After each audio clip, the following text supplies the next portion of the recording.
Սիրելիներս, երբ որ մենք չարիքին չարիքով պատասխանենք, այդ ժամանակ մենք էլ մեկ ուրիշի համար չարօրինակ կդառնանք եւ մեղքը կամաց կտարածվի։ Մենք բարությունից ենք ծնված, մենք բարի Աստծո բարի զավակները պետք է լինենք, ուրեմն հակառակը մենք ոչ թե չարության մեջ պիտի հարատևենք, այլ պիտի փորձենք բարին գործել։ Մի շատ կարևոր բան, գիտեք ինչու մենք Աստծուն չենք կարողանում գտնել եւ չենք կարողանում զգալ Աստծո ներկայությունը մեր կյանքում, որովհետեւ մենք քրիստոնյաներս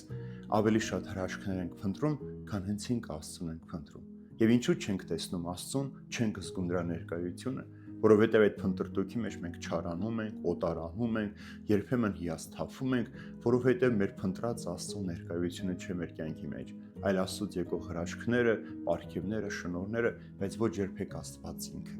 Դրա համար մենք պետք է մեր փնտրտունքը այնպես կատարենք, որ բարության մեջ հարատևենք եւ Տիրոջը կարողանանք տեսնել։ Մենք միայն բարությամբ կարող ենք Տիրոջը մեր կյանք հրավիրել եւ Տերը պիտի գա ու բնակվի մեր մեջ։